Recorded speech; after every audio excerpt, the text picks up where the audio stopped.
नमस्कार, मैं मनीष त्रिपाठी स्वागत करता हूं आपका।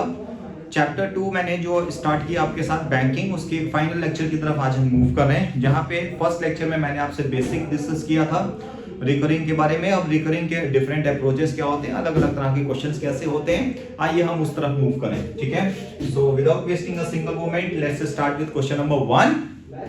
होप सो आप लोग ने पहले वीडियो देख लिया हो और उसके बाद ही आप इस वीडियो की तरफ मूव किए हो, जहां पे बेसिक कॉन्सेप्ट मैंने ऑलरेडी आपसे डिस्कस कर लिया था। एक लेक्चर इसके बाद भी आएगा, फिर हम इस लेक्चर की तरफ मूव करेंगे।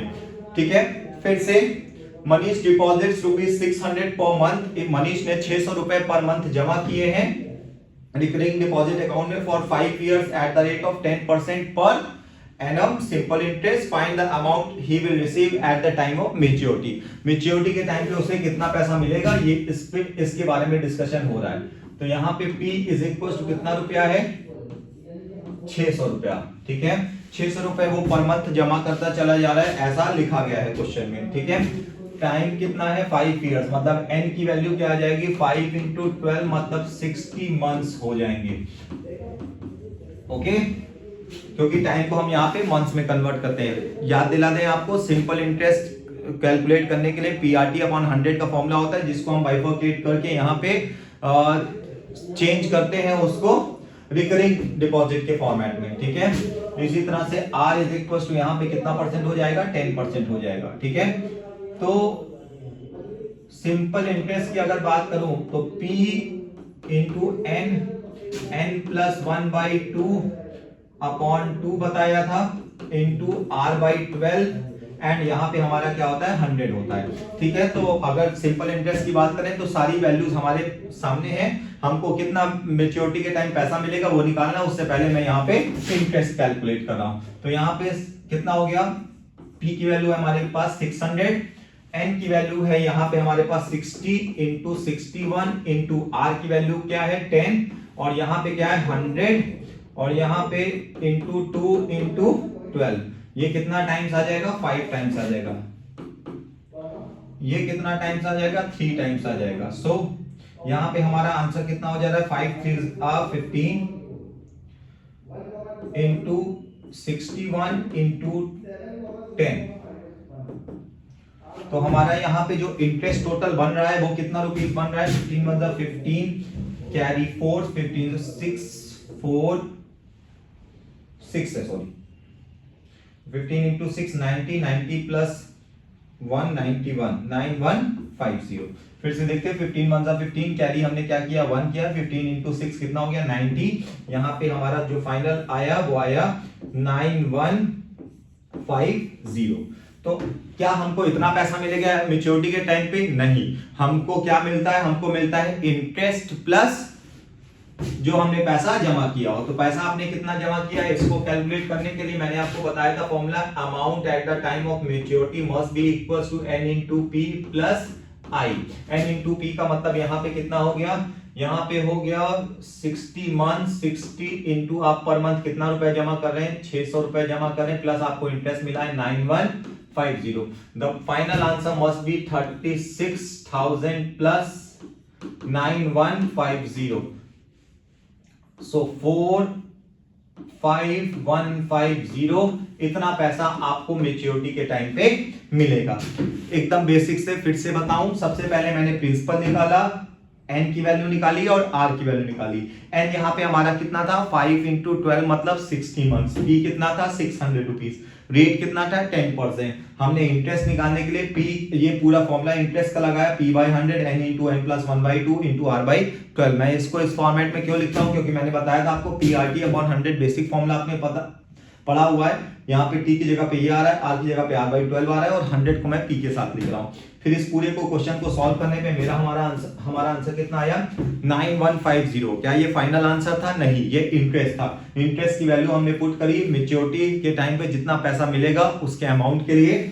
सो उसी अमाउंट के लिए so it will become n into p 60 into 600 plus 9150। So final answer हमारा आया है 45,150 and that must be the answer.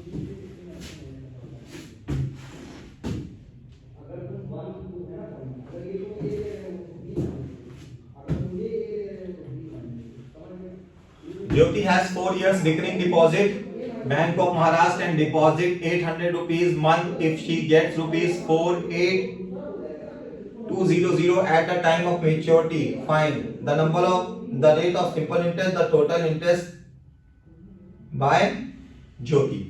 Total interest Jyoti को कितना मिला है, दो चीजें यहां पे हमसे पूछी जा रही है। ज्योति ने 4 साल के लिए रिकरिंग डिपॉजिट में पैसा जमा किया है, तो सबसे पहले इंफॉर्मेशन मेरे पास किसकी आ गई, एम की, that is equal to 4 into, SSC board में इसी चीज का सबसे खास बात है, जो भी इंफॉर्मेशन हो तुरंत उसको आप लिख लीजिए। 4 इंटू 12 यहां पे कितना हो जाएगा, 48 मंथ्स, हमारे पास 48 मंथ्स हो गए। इसके अलावा यहां पे P कितना हो जाएगा, यहां पे P हमारे लिए हो जाएगा पर मंथ का कितना, 800, और उसको at the end of the maturity कितना पैसा मिल रहा है, उसको पैसा मिल रहा है 48200। तो हमारा amount at the time of maturity का फॉर्मूला क्या होता है, n इंटू पी प्लस आई। तो मैं आई सबसे पहले कैलकुलेट कर लेता हूं, मैं सेकेंड क्वेश्चन को पहले कैलकुलेट कर लेता हूं। तो यहाँ पे 48200 minus n into P, n into P was 48 into 800, 48200 minus यहां पे आया 0088 64 का 4 कैरी 6 8 4 32 और 6 38। तो यहां पे हमारा कितना आएगा इंटरेस्ट हमारा आ रहा है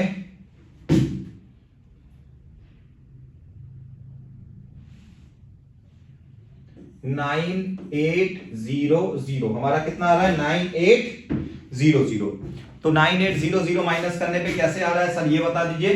देखिए एक सिंपल सा तरीका अगर मैं बताऊं तो सिंपल सा मेथड जो होता है हमारे लिए वो ये होता है कि इसमें 10,000 जोड़ने पे ये वैल्यू आ जाएगी, मतलब इसमें 10,000 जोड़ने पे ये वैल्यू आ जाएगी, लेकिन 200 कम रह जा रही, तो 10,000 में से 200 कम कर दिए 9800। ये ज्यादा इजी मेथड पड़ता है एज कंपेयर टू कि आप सब ट्रैक करें। ये मुझे 10,000 का डिफरेंस दिख रहा था, 10,000 में से सिर्फ 200 कम था, मैंने सीधे वैल्यू निकाल दी। एग्जामिनेशन हॉल में ये सारी चीजें आपको बहुत काम देती हैं। चलिए आगे बढ़े, यस। तो अब यहां पे आपको इंटरेस्ट की जो बात पड़ रही है, इंटरेस्ट के लिए फॉर्मूला हमारा क्या है, P by 100 into n plus 1/2 into r by 12। अब सारी वैल्यूज अगर मैं पुट करूं तो इंटरेस्ट कितना है 9800 इज इक्वल टू P की वैल्यू कितनी है, P हमारा है क्वेश्चन में 800 रुपीज, अपॉन में क्या है 100 है, इंटू n प्लस 1/2 मतलब 48 इंटू 49 अपॉन 2 इंटू r कितना है, r है हमारा ये, अच्छा r ही फाइंड करना है, रेट ऑफ इंटरेस्ट। यस, तो सब दे ही देगा तो फाइंड क्या करेंगे, तो r की वैल्यू हमको निकालनी है, r बाई 12 सॉरी। तो 12 4 48 हमने किया, यहाँ पे इस पूरे से इस पूरे को कैंसिल किया, इसको कैंसिल किया, ये 2 टाइम्स आ गया हमारा। अब सारी वैल्यूज को हम उधर भेज देंगे तो हमारी वैल्यू आ जाएगी। So r must be equal to 9800 divided by 8 into 2 into 49। पहले 49 से कैंसिल करें तो इतना टाइम्स आ गया, फिर अगर मैं 2 से कैंसिल करूं तो 100 आ गया, और 100 को अगर मैं 8 से डिवाइड करता हूं तो मेरा आंसर आता है 12.5%। And finally we got the answer, rate of interest is 12.5%। फिर से मैं पूरा क्वेश्चन एक्सप्लेन कर रहा हूं, बहुत ध्यान से देखिएगा।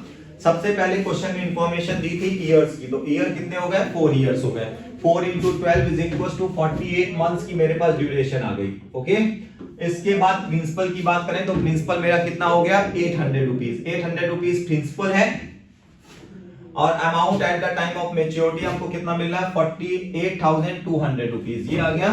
तो A is equal to n into P plus I, I की वैल्यू कितनी हो गई आपने माइनस कर दिया अमाउंट में से n इंटू पी को, और इंटरेस्ट की वैल्यू आ गई। अब इंटरेस्ट को आपने फॉर्मूले में पुट किया, मैक्सिमम वैल्यूज को कैंसिल आउट कर दिया, r की वैल्यू आपको निकालनी थी, r फाइनली हमारा आया 12.5%। Finally we got the answer the answer is here. Okay, so interest पूछा था, इंटरेस्ट हमने पहले निकाल दिया, रेट ऑफ इंटरेस्ट उसके बाद हमने आंसर निकाल दिया।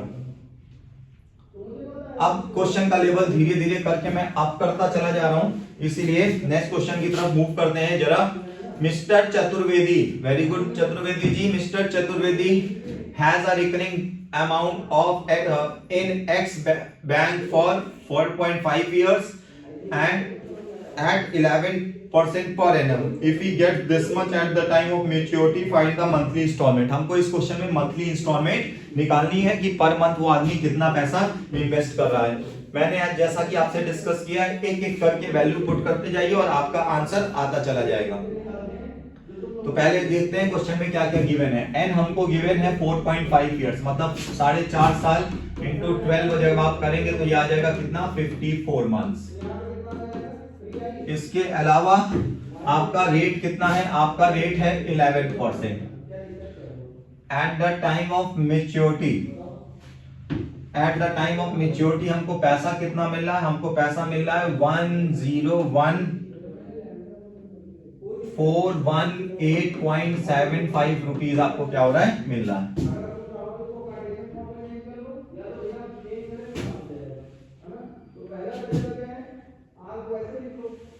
ओके, सो अब amount at the time of maturity is equal to the 101,418.75 is equal to 5400 into P. Monthly instalment हो गई हमारी पी प्लस पी, पी कितना हो गया, पी हो गया हमारा नहीं पता, अपॉन में 100, n इंटू एन प्लस 1/4 मतलब कितना 54 into 55 upon 2 into r/12, r/12 मतलब इतनी चीजें हमको पता थी। मंथली इंस्टॉलमेंट ही हमको निकालना है, इसलिए हमने अभी आगे क्वेश्चन में कुछ मूवमेंट नहीं किया है। हमारा फॉर्मूला सेम है, n इंटू पी पहले हम कैलकुलेट करते हैं, फिर उसके बाद हमारा कैलकुलेशन में रहता है p/100 into n plus 1 upon 2 into r/12। सारी वैल्यूज हमने उठा के इसमें पुट करी, हमको p की वैल्यू निकालनी है, बाकी सारी वैल्यूज पुट हो चुकी हैं। ओके, सो पहले कोशिश करते हैं क्वेश्चन को सॉल्व आउट करने की कि कौन कौन सी वैल्यू से क्वेश्चन सॉल्व हो सकता है हमारे पास। तो 6 से कैंसिल किया, 2 टाइम्स आ रहा है, ये कितने टाइम्स आ रहा है, ये आ रहा है 9 टाइम्स। इसके अलावा क्या मेरे क्वेश्चन में मुझे कोई मदद मिली, फिलहाल के लिए तो नहीं मिली। तो 101,418.75 is equal to 54p plus यहां पे आ रहा है 400 और यहां पे आ रहा है 99 इंटू 55p, 99 इंटू 55p। अब देखिए यहां पे कुछ चीजें मैं आपको सिखा रहा हूं जो आपको टू द पॉइंट कैलकुलेशन करने में बहुत मदद करता है। 55 इंटू 99 करना है, तो मैंने क्या कर दिया, इंटू 100 कर दिया, ये आ जाएगा कितना 5500। पर आप कहेंगे अरे सर ये क्या कर दिया आपने, इसमें तो 99 का मल्टीप्लाई करना था, इसमें से 1 टाइम्स माइनस कर दीजिए तो you will get the answer. तो 5445 से आपका आंसर आ जाएगा। सर ऐसा क्यों किया आपने, क्योंकि 99 के लिए 9 की टेबल आपको 2 बार पढ़नी पड़ती, मैंने सीधे 100 का मल्टीप्लाई कर दिया, 1 टाइम्स माइनस कर दिया। फिर से देखिए 55 इंटू 100 5500 माइनस 55 कर दिया, तो आपका आंसर आ गया 5445। ठीक है, सो 5400p प्लस 5445p अपॉन 400। तो जब आप इसका मल्टीप्लाई करते हैं तो ये आ जाता है 21600 plus p plus 5445p upon 400। पहले हम इसको ऐड करेंगे, जब हम इसको ऐड करेंगे तब हमारा आंसर कितना आएगा, ये आ रहा है 45 कैरी 1 51617 अपॉन में कितना आ रहा है 400, कितना आ रहा है 400।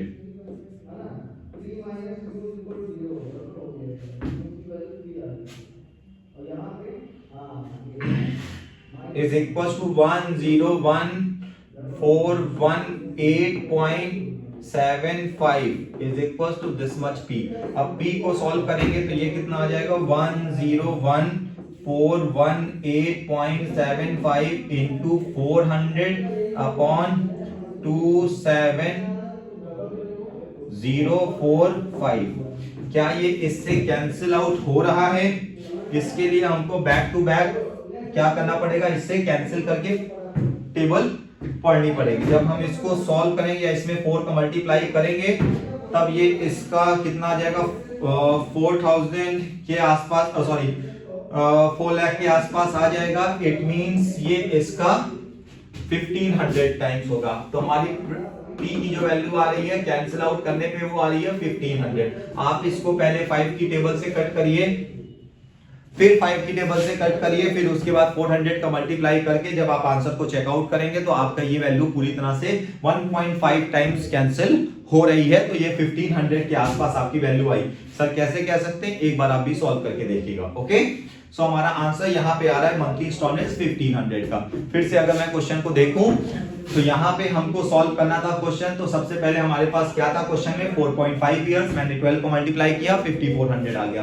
रेट कितना परसेंट दिया है 11% दिया है। ए इज इक्वल टू हमारे amount at the time of maturity हमको कितना मिल रहा है, इतनी वैल्यू मिल रही है। हमने amount at the time of maturity का फॉर्मूला लगाया, वैल्यूज पुट करी, पहले पी को यहाँ पे पूरी तरह से एक फैक्टर के फॉर्म में ले आए, एक टर्म के फॉर्म में ले आए, फिर ये यहाँ डिवाइड में था तो इधर जाके मल्टीप्लाई होगा, और ये मल्टीप्लाई में था तो इधर आके डिवाइड होगा, and you will get the complete answer.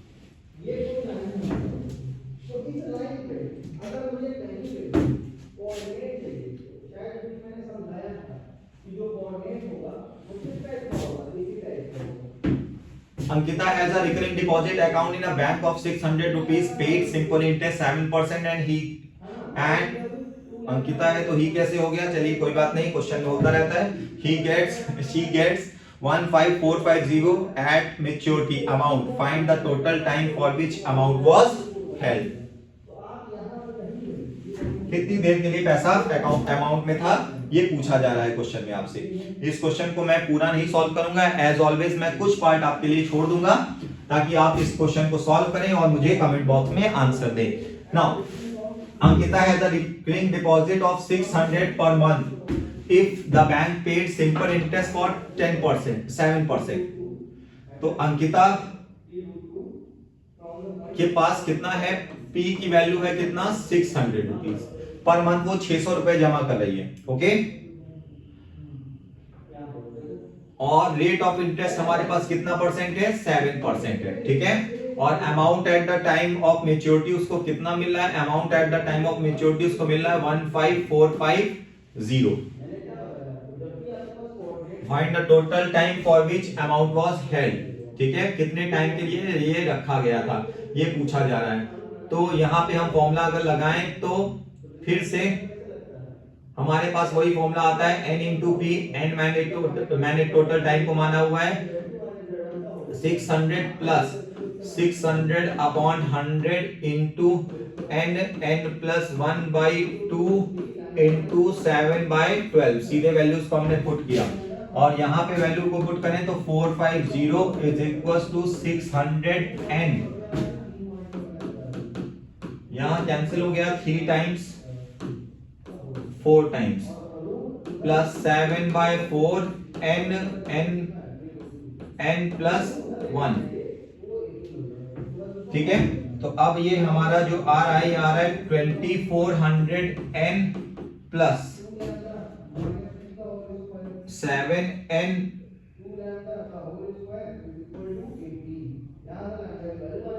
Square plus 7n upon 4, 15450।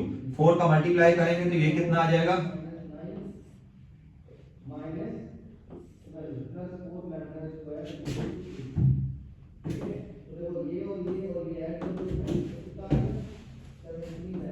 Seven N square plus 7n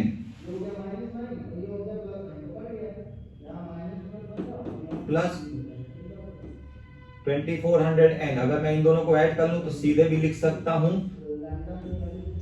अब मैं पूरी एक क्वाड्रेटिक इक्वेशन बनाऊं तो 7n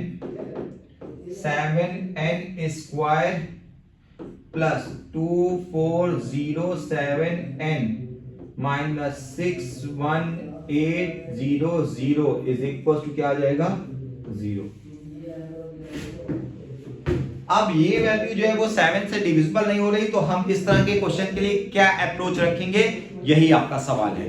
ठीक है, मैंने पूरा क्वेश्चन डिस्कस कर दिया, आपके लिए इक्वेशन बना दी। आप किस तरह से क्वेश्चन को सॉल्व करते हैं, क्या आपका अप्रोच होगा, इसके लिए एक बार सॉल्व करने की कोशिश करेगा। ठीक है, फिलहाल मैं आपको बता दूं, सॉल्व करने पे n की वैल्यू 60 आएगी, मतलब 5 साल का ये क्वेश्चन हो जाएगा। लेकिन आपको ये चीज अपने आप प्रैक्टिस करनी होगी कि यहां पे जो भी बाइफरकेशन होता है वो 12 का फैक्टर जनरली होता है। क्यों? क्योंकि एक साल में 12 महीने होते हैं। तो या तो हम इसको फैक्टराइज करते समय 12 ध्यान रखेंगे, 24, 36, 48, 60, तो हमारा क्वेश्चन करना थोड़ा सा आसान हो जाता है। यहाँ पे अगर मैं बात करूं पहले और लास्ट टर्म का मल्टीप्लाई करने पे नेगेटिव वैल्यू आ रही है, तो यहाँ पे 2, 4, 6, 7 में से मैं माइनस करके आंसर 60 माइनस करके आंसर निकाल सकता हूं। इधर से 7 कॉमन हो जाएगा और उधर से रिमेनिंग वैल्यू कैंसिल आउट हो जाएगी। आपको इस चीज को बैक टू बैक प्रैक्टिस करना होगा, क्योंकि हर बुक में हर एक्सरसाइज में सिर्फ एक क्वेश्चन पूरी एक्सरसाइजेज में या मैक्सिमम 2 ऐसे क्वेश्चन दिए हुए हैं। इस तरह के क्वेश्चंस को प्रैक्टिस करने के लिए क्वेश्चंस ही नहीं दिए हैं। क्यों? क्योंकि मैंने आपको बताया 12 का ही मल्टीपल आंसर होगा, 2 या 3 ही क्वेश्चन बनाते हैं। ठीक है, इसलिए इस तरह के क्वेश्चंस को प्रैक्टिस करने के लिए आप क्वाड्रेटिक क्वेश्चंस के बेसिक को फिर से रिवाइज कर लीजिएगा। यहाँ पे मैंने बताई है 7n स्क्वायर है, यहाँ पे ये है, लेकिन फैक्टराइजेशन के टर्म किस तरह से रखें, क्योंकि फैक्टराइजेशन के लिए भी क्वाड्रेटिक इक्वेशन बहुत बड़ी बन रही है। तो हमारा अप्रोच क्या होगा? हमारा अप्रोच होगा कि ये डिफरेंस इस तरह से लेके चले कि 7 से डिविजिबल आएगा। ठीक है, सॉरी 12 का मल्टीपल आएगा और 7 से तो जो मल्टीप्लाई हो रहा है वो तो हो ही रहा है। ठीक है, so all the best everyone, keep working hard, इस तरह के क्वेश्चंस अटेम्प्ट करते रहिए। अब मैं जल्दी आपसे मिलूंगा नए चैप्टर के साथ, नई एनर्जी के साथ। तो कीप वर्किंग हार्ड। अभी रिसेंटली कुछ वीडियोस पोस्ट हुए हैं, उनको देखिए, चैनल को सब्सक्राइब करिए और जो भी डाउट्स है वो हमको कमेंट सेक्शन में भेजिए, we will discuss that. Thank you so much.